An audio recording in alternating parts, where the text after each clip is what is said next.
News reports of the attack described the horror of the violence, but I was totally unprepared for the carnage I saw when security officials took me on a tour on the school. Witnesses say the attackers entered the school compound through a back fence. There are no security cameras or personnel in this part of the complex, and the boundary wall is barely 30 meters from the main entrance to the school auditorium. 7 attackers headed into the building and up the stairs to the auditorium, where many of the students were gathered. They broke open the doors, went up on stage, and started indiscriminately firing. The soldiers said they recovered about 100 bodies from the auditorium. Blood was everywhere. Large pools of blood smeared the floors. In the administration building, where the final gun battle between security forces and the militants took place, bullet holes and shrapnel marks covered the walls.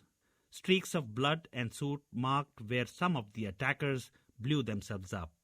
The floor was covered with broken glass, tattered shreds of clothing, broken pottery, torn flowers, and other debris. The Pakistan Taliban claimed responsibility for the attack. They have been waging an insurrection against the Pakistani government for years. They say the attack was an act of retaliation for Pakistan's offensive, targeting insurgents in the northwestern tribal region near the Afghan border. There were heroes. One in particular was the school's principal, Tahira Qazi. Current and former students say she was caring and kind. There was one section near her office where a memorial was set up with flowers and a cardboard cutout of a young student dressed in clothing. I was told it was an example of the way the principal wanted her students to dress.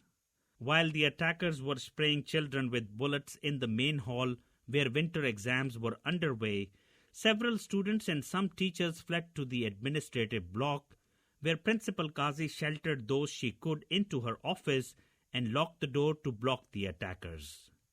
But the militants blew up the door with grenades, burst into the room, and killed everyone, including the principal. I attended Qazi's funeral, as did hundreds of people. Her coffin, adorned with brightly colored fabric and flowers, was carried through the streets to its final resting place.